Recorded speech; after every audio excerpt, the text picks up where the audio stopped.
खबरदार, जो हाथ भी लगाए बोर्ड को तो मुझसे बुरा कोई नहीं होगा। अरे तुझसे बुरा कोई हो भी नहीं सकता।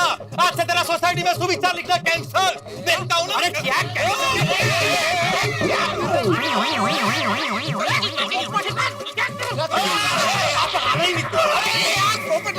खड़े क्यों नहीं रहते हो तुम यार? अरे भाई मैं तो रहना चाहता हूँ, कोई रहने दे तब ना। घुंघरू की तरह बचता ही रहा हूँ मैं, कभी इस पग में कभी उस पग में। यही तो चल रहा है इस जग में। वाह वाह माता साहब वाह। मैंने क्या वाह क्या वाह? अच्छा बोला। पग जग तेरा सुविचार मिटा दे। तेरे सुविचार की वजह से चाचा जी की भावनाओं को ठेस पहुंची है। अरे चुप हो जा भाई पोपट, चुप हो जा। अरे मैंने क्या बोला और तू क्या समझ रहा है? बेकार में झगड़ा क्यों कर रहा है भाई? लेकिन चाचा जी। अरे चुप हो जा भाई, मेरी बात सुन। देख, ये जो लिखा है उसका मतलब ये है कि जब परिवार में पत्नी मौजूद होती है तब वो नमक की तरह होती है। अभी तेरे घर में भले ही तेरी पत्नी ना हो, लेकिन तेरे दिल की रानी तो है ही ना। उसकी कल्पना, उसके सात रंग के सपने, उसके लिए उत्सुकता, यही तेरी जिंदगी का नमक है, जो तेरी जिंदगी को कभी भी फीकी नहीं होने देगी। वाह वाह चाचा जी की गल गई है तुसी। माना की दया वो आज नहीं है, लेकिन कभी ना कभी तो वापस आ ही जाएगी ना। लेकिन तब तक ये जेठिया भी अपनी जिंदगी अच्छे तरीके से ही जी रहा है ना। उसकी जिंदगी में तुम जैसे दोस्तों की दोस्ती है, उसकी दुकान है, यही इसकी जिंदगी का नमक है, जो उसकी जिंदगी को फीकी नहीं होने देती है ना जेठिया? हाँ बापूजी, हाँ बिल्कुल बिल्कुल। और भाई कुछ लोग ऐसे भी होते हैं जो किसी महान मकसद के लिए समर्पित हो जाते हैं और शादी नहीं करते। वो अपने मकसद के लिए जीते हैं, समाज के लिए जीते हैं, लेकिन वही उनकी जिंदगी का नमक होता है। बिल्कुल सही कहा चाचा जी। ऐसे बहुत सारे लोग हैं जो स्वेच्छा से अपनी खुशी से विवाह नहीं करते। हाँ, और ऊपर बेटा रही बात मेरी, तो मेरी जिंदगी भी फीकी नहीं है। मेरी जिंदगी में तुम सब लोगों का प्यार है, जेठिया है, टप्पू है, बहू है, और जेठिया की माँ की यादें तो है ही ना। और यादें भी ऐसी जो मुझे कभी भी उसकी कमी महसूस नहीं होने देती। हमेशा साया बन के मेरे साथ ही रहती है, संगीत बन के मेरे कानों में गूंजती रहती है, मुझसे बातें करती है, मुझे टोकती है, डांटती है, दिल खोल के मुझे हंसाती है, और कभी कभी मन ही मन में मुझे रुलाती भी है।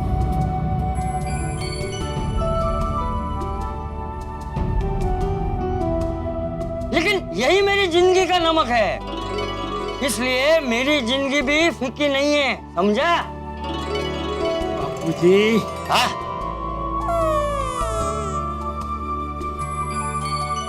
सॉरी भिड़े, ये सुविचार अपने आप में सही है, लेकिन इसमें चाचा जी ने अभी जो बात कही ना, उसे जोड़ देने की जरूरत है। सही कहा तुमने पोपटलाल। चाचा जी आपकी बात 100% सही, और आप ही के विचारों को मैं शब्द दे देता हूं और एक नया सुविचार गढ़ लेता हूं।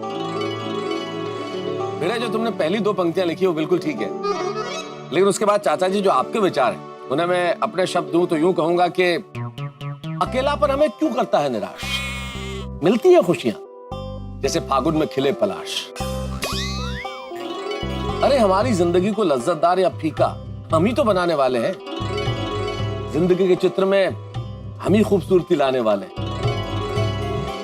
तो क्यों न बने हम स्वयं ही अपने जीवन के चित्रकार, क्योंकि ईश्वर ने दिए हैं इस जीवन में रंग हजार। बहुत बढ़िया बहुत बढ़िया। मैं इस सुविचार को मैं अपने हाथों से लिखूंगा, लिख सकता हूँ ना? बिल्कुल बिल्कुल।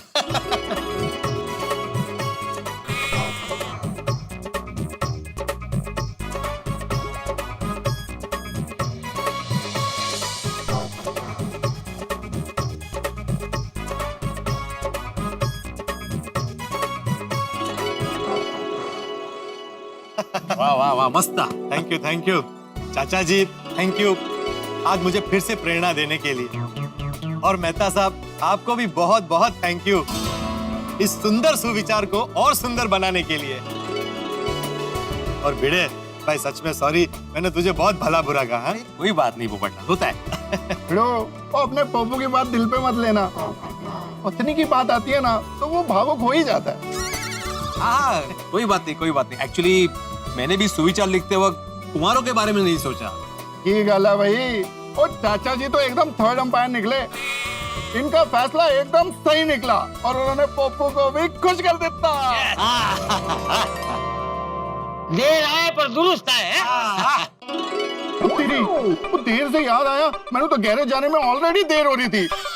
तो चलो यारो, मैं गैरेज के लिए निकल रहा हूँ। तुम में से किसी को छड़ना कितने?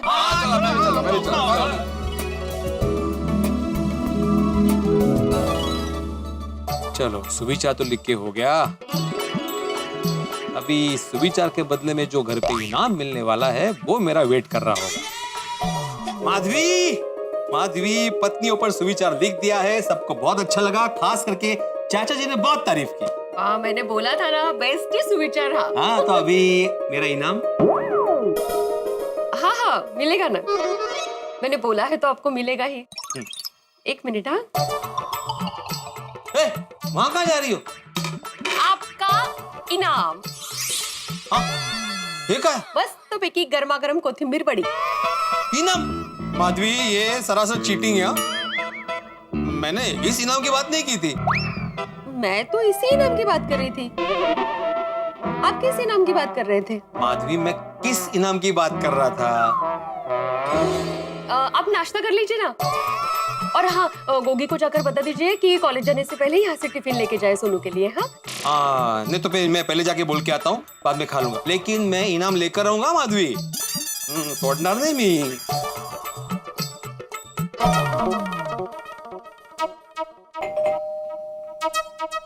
अरे यहाँ तो ताला लगा हुआ है, कहाँ गया होगा ये? फोन करके पूछता हूँ। ओहो, फोन तो घर पे ही है। अरे माधवी, ए माधवी। हाँ गोगी घर पे नहीं है, ताला लगा हुआ है, कहाँ गया होगा वो? माला का मैं थे, फोन करके पूछे ना। फोन करने वाला था लेकिन फोन यहाँ भूल गया था ना मैं। हाँ। क्या डब्बू, आज का क्या प्लान फिर? बस आज एक मस्त फिल्म लगी है तो वही देखने जाने की सोच रहा हूँ। ए फ्रेंड्स, मैं क्या कहता हूँ, सब साथ में चलते ना, मजा आएगा। अरे यार कहाँ है यार डब्बू, इम्पोर्टेंट लेक्चर आज तो अटेंड करना ही पड़ेगा। अरे सेम पिंच। मेरा भी, मैं भी नहीं आ पाऊंगा। हाँ भाई, इवन आई एम आउट। अरे एक मिनट, उसी का फोन आया। अरे भिड़े अंकल का है। गुड मॉर्निंग भिड़े अंकल। हाँ गुड मॉर्निंग गोगी बेटा, कहाँ हो तुम? कॉलेज में हूँ। तुम कॉलेज पहुँच भी गए? क्यों? पढ़ाई करने। अरे मीडियम सोडी, मुझे पता है तुम कॉलेज में पढ़ाई करने जाते हो। मैं इसलिए पूछ रहा हूँ, तुम्हारा लेक्चर लेट था ना आज, तुम लेट जाने वाले थे ना? हाँ, मेरा अभी लेक्चर नहीं था तो सोचा यारों दोस्तों के साथ फ्री लेक्चर में मस्त मौज मस्ती करूं, इसलिए आ गया। तुम कॉलेज में मस्ती करने जाते हो कि पढ़ाई करने जाते हो? भिड़े अंकल फ्री लेक्चर है, डांट क्यों रहे हो? अच्छा अच्छा ठीक है ठीक है। लेकिन भिड़े अंकल, आपको मुझसे काम क्या था? वो सोनू के लिए कुछ भेजना था, लेकिन अब कोई बात नहीं, देखता हूँ मैं। चलो बाय। ओके ओके बाय भिड़े अंकल।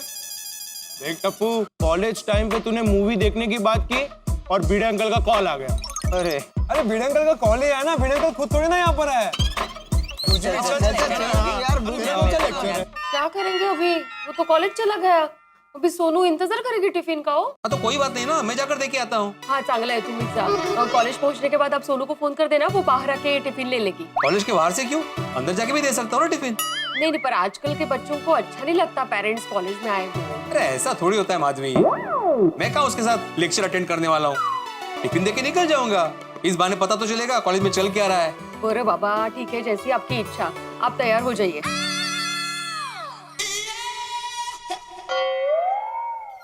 हो गया। आहो, मेंटली नहीं फिजिकली बात कर रही हूँ। मैं तैयारी हूँ माधवी। आप ऐसे ही जाएंगे कॉलेज?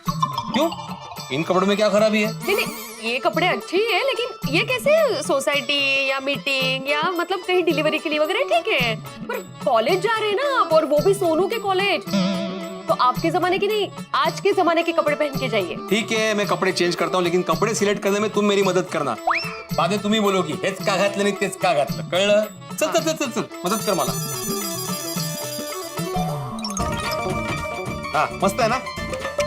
ये तो आपके जमाने के कपड़े लग रहे हैं। नहीं नहीं ये नहीं चांगले, चेंज कीजिए आप। ये परफेक्ट है ना? शादी में जा रहे हैं आप, चेंज कीजिए। हाँ परफेक्ट है कि नहीं? काय परफेक्ट है? ये कॉलेज में टिफिन देने जा रही हो, खुद के लिए एडमिशन लेने। चेंज करो चेंज करो। हाँ चालेल माधवी। हो नहीं मस्त आहे। हाँ वो का एकदम परफेक्ट जाता है। हाँ नशीब, मुझे ऐसा लगा कि आज मेरा फैशन शो चलता ही रहेगा। नहीं नहीं ये छान है। अच्छा अभी आप नाश्ता कर लीजिए, मैं सोनू के लिए टिफिन रेडी कर देती हूँ। हाँ ओके चल। हाँ हो टिफिन रेडी है। ये क्या? दो टिफिन? एक सोनू के लिए और एक टप्पू सेना के लिए। हाँ चल कोई बात नहीं। हाँ हाथ क्यों नहीं? हो गया ओके। एक minute.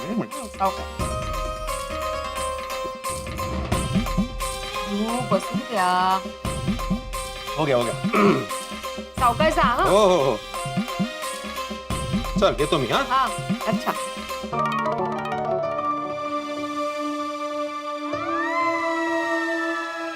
Video master good morning. Good morning. क्या बात है पैंट शर्ट में? हाँ वो जरा ऐसे ही। इतने सज धज के कहाँ जा रहे हो? सोनू के कॉलेज जा रहा हूँ। इतनी अच्छी खुशबू कहाँ से आ रही है? हाँ वो थोड़ा इतना लगा है ना इसलिए। नहीं वीडियो मास्टर, वो इत्र वाली खुशबू नहीं, खाने वाली खुशबू की खुशबू आ रही है। कोथिंबीर वड़ी। वीडियो मास्टर, इस डब्बे में माधवी भाभी के हाथों की बनी हुई कोथिंबीर वड़ी है ना? आतिफ भाई मानना पड़ेगा आपके इस हुनर को। कमाल है आप, कैसे पता चल जाता है आपको? खुशबू से। मेरे लिए गोकुलधाम के हर घर की खाने की खुशबू तुम्हारी तरह है। मेरी तरह मतलब? तुम्हारी तरह यानी एक दोस्त की तरह। और एक दोस्त को कौन नहीं पहचानता? ओहो। इसलिए मैंने फटाक से पहचान दिया कि ये कोथिंबीर वड़ी है। बिल्कुल सही पहचाना आपने आतिफ भाई। माधवी ने खास सोनू के लिए कोथिंबीर वड़ी बनाई है। अच्छा तो यही दिन कॉलेज जा रहे हो? हाँ। वैसे मानना पड़ेगा, खुशबू बहुत ही बढ़िया है। अभी आपको चखाता हूँ। अरे नहीं इट्स ओके। अरे क्या इट्स ओके आतिफ भाई, अरे 2 डिब्बे भर के कोथिंबीर वड़ी है, कोई टेंशन नहीं है। ये लो।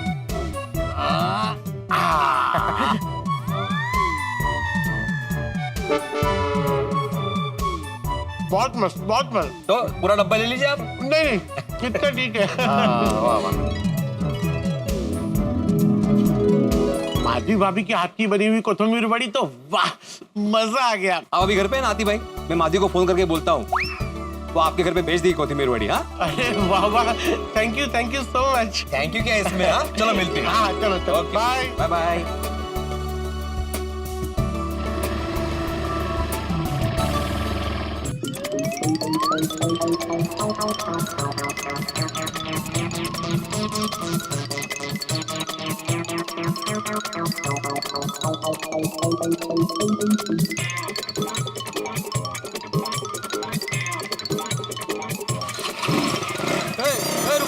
रुको। क्या हुआ अंकल? ट्रैफिक के नियमों का भंग क्यों कर रहे हो? हेलमेट क्यों नहीं पहना? आप ट्रैफिक पुलिस है क्या? कैसी बात कर रहा है यार, वो लोग तो यूनिफॉर्म में होते हैं ना। पर क्या पता यार, यहाँ पर भेष बदल कर खड़े हो। देखो मैं ट्रैफिक पुलिस नहीं हूँ, लेकिन भारत का एक जिम्मेदार नागरिक हूँ, इसलिए पूछ रहा हूँ कि हेलमेट क्यों नहीं पहना। अंकल इतने अच्छे बाल बनाए, हेयर स्टाइल खराब हो जाएगी ना। वाह बेटा वाह, बालों की स्टाइल ना बिगड़े इसलिए अपनी सेफ्टी के साथ समझौता। माँ बाप ने तुम्हें ये बाइक स्टाइल मारने के लिए नहीं दी है, तुम्हारी सुविधा के लिए दी है। भगवान न करे अगर तुम्हें कुछ हो गया तो माँ बाप के दिल पे क्या बीतेगी, कभी सोचा तुमने? देखो बेटा, मैं तुम्हें अपने फायदे के लिए नहीं बोल रहा हूँ, तुम्हारी सेफ्टी के लिए बोल रहा हूँ। हेलमेट पहन लो। अंकल सही कह रहे हैं, पहन लो हेलमेट। सॉरी। शाबाश। Thank you uncle. ओके बेटा, थैंक यू। हाँ बाय बाय।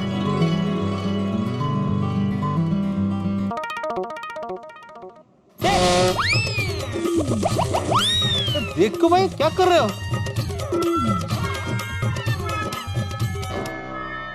ये काय चाललंय काय? कॉलेज है कि पिकनिक स्पॉट? इसमें शिस्त नाम की चीज ही नहीं है। अरे हमारे जमाने में विद्यार्थियों में कैसे शिस्त हुआ करती थी, लेकिन इन्हें देखो। अच्छा है मेरी सोनू इनके जैसी नहीं है, वो कॉलेज में पढ़ाई करती है। अरे बेड़े साहब, नमस्कार आत्माराम साहेब।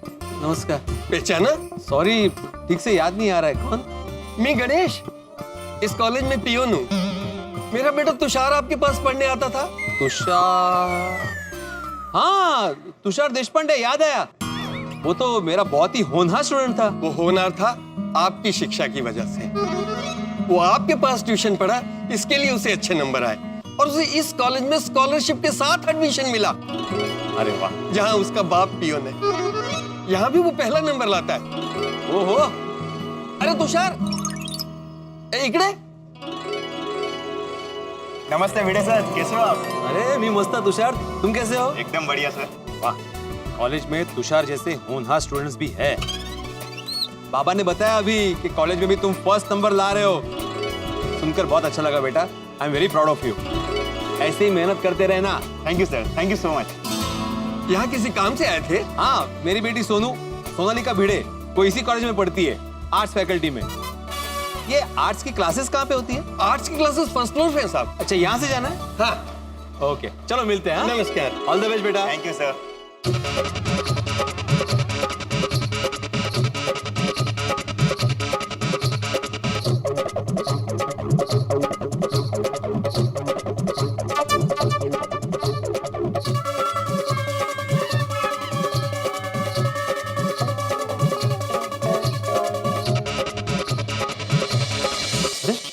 क्लास तो पूरी खाली हो गई, तो सोनू कहाँ गई? Excuse me. जी uncle. My self Sonu's father, Sonalika Bhide. जी हाँ अंकल। सोनू इसी क्लास में पढ़ती है ना?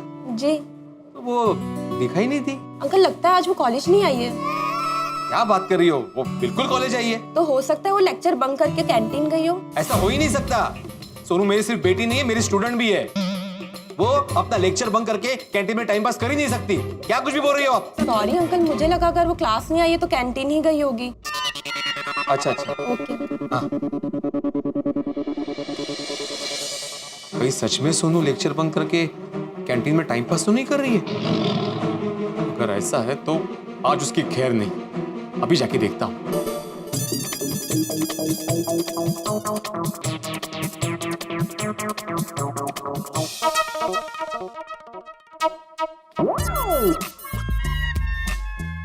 पूरा ध्यान मोबाइल में ही है, सॉरी भी नहीं बोला।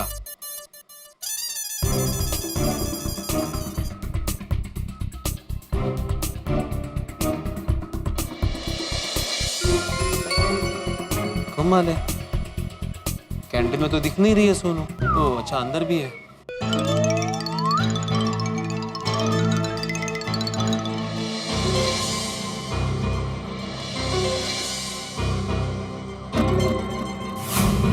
सोनू, ये तो सच में लेक्चर बंक करके यहाँ बैठी है।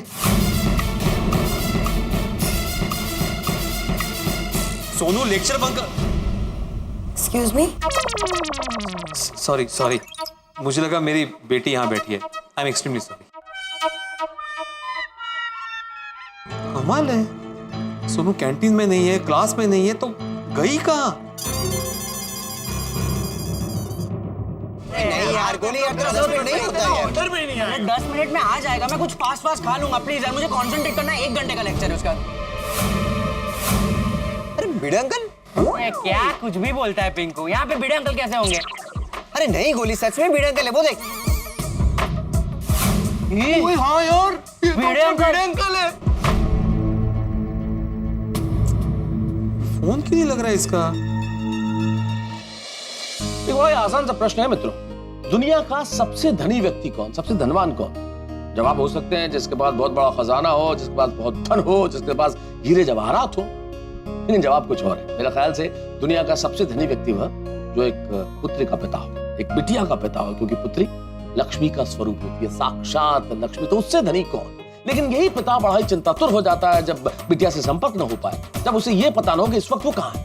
यही हुआ है भिड़े के साथ। भिड़े इस वक्त बड़ा ही चिंतित है क्योंकि सोनू कॉलेज के लिए निकली थी घर से, लेकिन कॉलेज में नहीं है। अब सबसे बड़ा सवाल ये है कि कहाँ है सोनू। भिड़े पागलों की तरह से ढूंढ रहा है। अब सोनू कॉलेज में ही है या कॉलेज के बाहर है? भिड़े किस तरह से ढूंढेगा?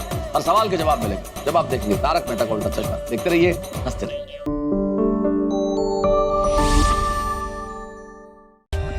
For more updates, subscribe to our channel, Click the show links and enjoy watching the videos.